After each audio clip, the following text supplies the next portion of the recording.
न्याय योजना में 23,99,615 किसानों को 1745 करोड़ और कृषि मजदूर न्याय योजना 22-23 की राशि में 4,66,880 हितग्राहियों को 115 करोड़ 80,32,000 रुपया और गोधन न्याय योजना के हितग्राहियों को 5 करोड़ 59 लाख रुपए की राशि का ऑनलाइन भुगतान किया गया है। और मुख्यमंत्री जी ने कर्मचारियों का डीए बढ़ाकर 33% कर दिया है। इसकी भी जानकारी मैं आपको यहाँ देना चाहता हूँ। इसके अलावा मंत्रिपरिषद में जो निर्णय लिया गया है कि जो प्रधानमंत्री गरीब कल्याण अन्न योजना की जो पात्रता है, जो माह अक्टूबर, नवंबर और दिसंबर में भारत सरकार की तरह यहाँ पे भी उनको खाद्यान्न उपलब्ध कराने का निर्णय लिया गया है। खरीफ वर्ष 22-23 में धान एवं मक्के का उपार्जन किया जाएगा और 1 नवंबर से धान खरीदी की जाएगी और कस्टम मिलिंग की नीति का भी निर्धारण कर दिया गया है। 1 नवंबर से 2022 से 31 जनवरी 2023 तक समर्थन मूल्य में धान खरीदी का काम किया जाएगा और इसी प्रकार मक्का की खरीदी जो है वो 1 नवंबर से लेकर 28 फरवरी 2023 तक की जाएगी। इसके पहले खरीफ वर्ष 2021 की भांति 2022 में भी राजीव गांधी किसान न्याय योजना का लाभ किस प्रकार से 2021 में दिया गया वो 2022 में इसको कंटिन्यू करेंगे और 2022 में भी राजीव गांधी किसान न्याय योजना का लाभ उनको मिलेगा। राजीव गांधी किसान न्याय योजना में 9,000 रुपये प्रति एकड़ के हिसाब से दिया जाता है और जो पिछले साल जिन्होंने धान की खेती की है और उसको छोड़ के यदि वो अन्य फसल लेते हैं तो एक बार के लिए उनको 10,000 रुपये प्रति एकड़ दिया जाना है, तो वो 10,000 रुपये प्रति एकड़ के हिसाब से उनको भी प्रदान किया जाएगा।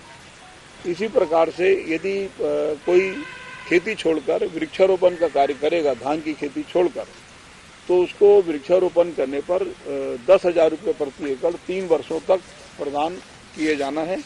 ये पिछले साल भी था और उसको इस बार कंटिन्यू किया गया है।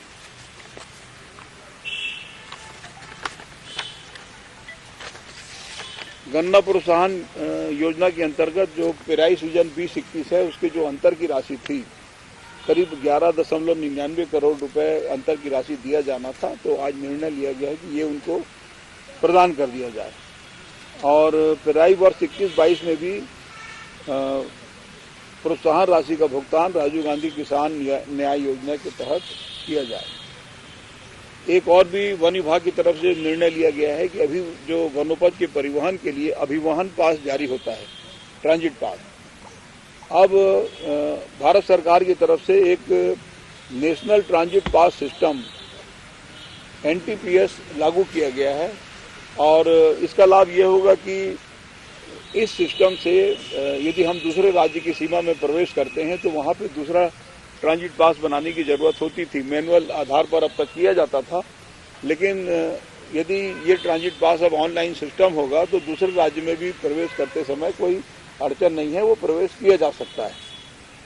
उच्च शिक्षा के क्षेत्र में PPP मॉडल से जो पिछड़े क्षेत्र हैं वहाँ पे भी महाविद्यालय खोलने के लिए राज्य सरकार की तरफ से उनको ज़मीन में रियायत दी जाएगी और अनेक प्रकार के छूट की घोषणा भी की गई है ताकि इसमें जो अति पिछड़े क्षेत्र हैं उसमें शिक्षा के क्षेत्र में विस्तार हो सके और लोगों को इसका लाभ मिल सके और वो शिक्षित हो सकें।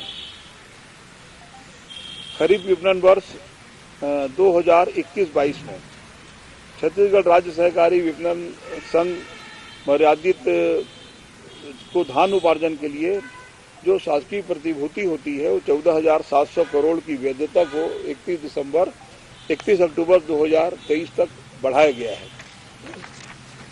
छत्तीसगढ़ उपभोक्ता कल्याण निधि भी बनाया गया है 2022। इसमें 75% भारत सरकार और 25% राज्य सरकार का एक कॉर्पस फंड बनाया जाएगा जिसमें 15 करोड़ भारत सरकार की तरफ से और 5 करोड़ छत्तीसगढ़ सरकार की तरफ से उसको मिलाकर उसको उपभोक्ताओं के कल्याण के लिए इसका निर्माण किया जाएगा।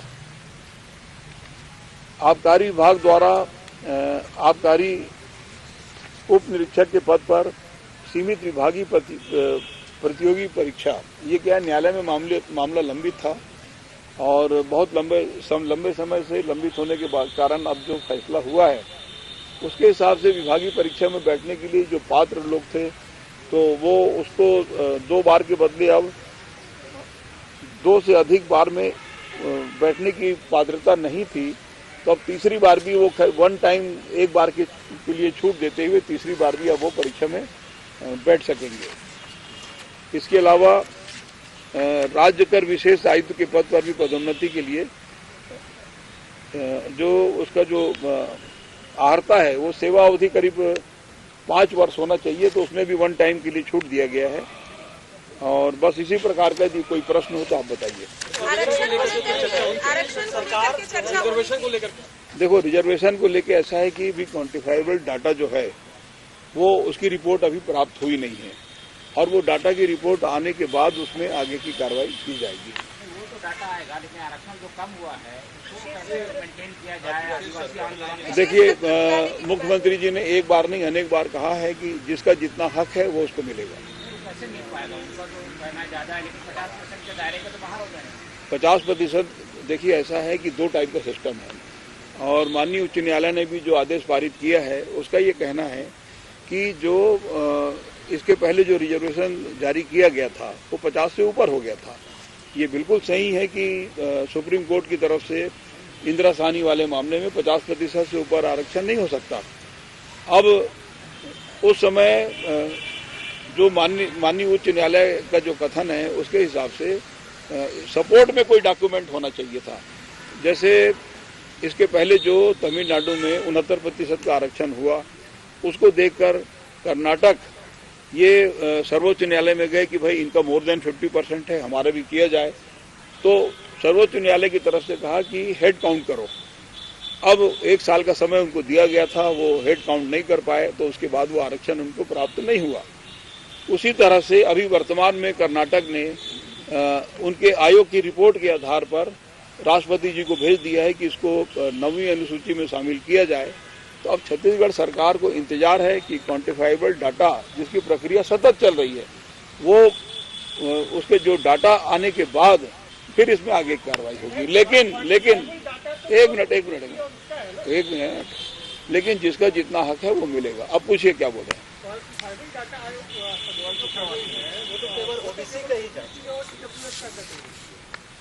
नहीं, तो इनका तो सेंसस में ही है ना, अनुसूचित जाति जनजाति का तो सेंसस में भी है, तो इसलिए जो जरूरी है वो किया जा रहा है। गोधन न्याय योजना को लेकर भारतीय जनता पार्टी ये आरोप लगा रही है कि उसमें भ्रष्टाचार हो रहे हैं। पिछले सत्र में गोबर ज्यादा खरीदा गया था और अब वो लगातार उसकी खरीदी कम होती जा रही है। ये आरोप बिल्कुल असत्य है और सामान्य तौर पर ऐसा मतलब जनरल टाइप की बात नहीं होना चाहिए। स्पेसिफिक बताओ कहाँ पे हुआ है, और जब ये जानकारी दी जाएगी कि इस जगह हुआ है तो निश्चित रूप से कार्रवाई होगी। समर्थन मूल्य पर धान खरीदी को लेकर भी भाजपा आरोप लगा रही है कि केंद्र सरकार इस बार 61 लाख मीट्रिक टन चावल खरीदे तो धान 91 लाख मीट्रिक टन करीब हो जाता है और पूरा पैसा केंद्र दे रही है और वही राज्य सरकार लूट रही, कम पैसे दे रही है। आप सिस्टम को समझ लीजिए। धान खरीदी के लिए भारत सरकार की तरफ से 1 रुपए की भी राशि नहीं दी जाती, ना कोई अनुदान दिया जाता है, ना कोई सहायता दी जाती है।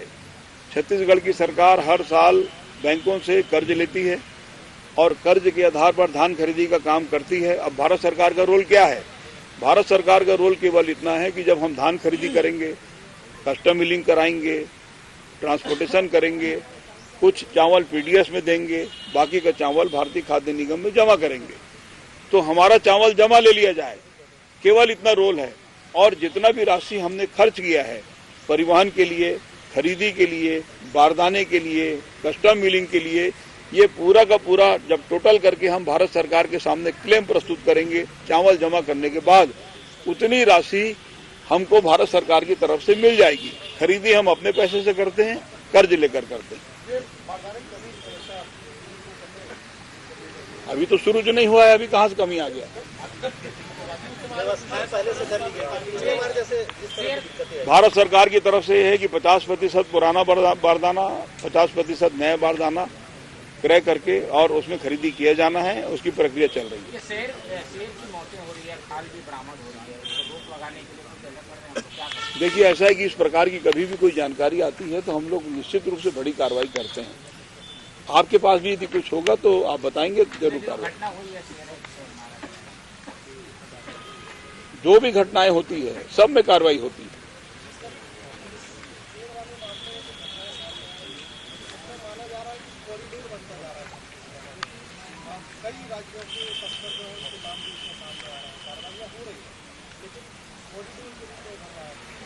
नहीं, इस टाइप की कोई बात नहीं है कि कोई कॉरिडोर कुछ बन रहा हो, लेकिन यदि इस प्रकार की जो भी समस्याएं सामने आती है या जो भी घटना सामने आती है तो निश्चित रूप से हम बड़ी कार्रवाई करते हैं। आरक्षकों को लेकर विधानसभा के विशेष सत्र बुलाया जा सकता है, कुछ चर्चा हुई ऐसी जानकारी? मैंने पहले भी कहा कि क्वांटिफाइबल डाटा जो है वो अभी तक आया नहीं है, वो आने के बाद ही निर्णय होगा। ये कब तक आने की मीटिंग? कब तक आएगा? अब वो तो आयोग है, वो जब दे दे। चलिए, धन्यवाद। क्वांटिफाइबल डाटा तो इसमें है ना, पिछड़ा वर्ग आएगा, जल्दी आएगा। चलिए, धन्यवाद। आपने लेकिन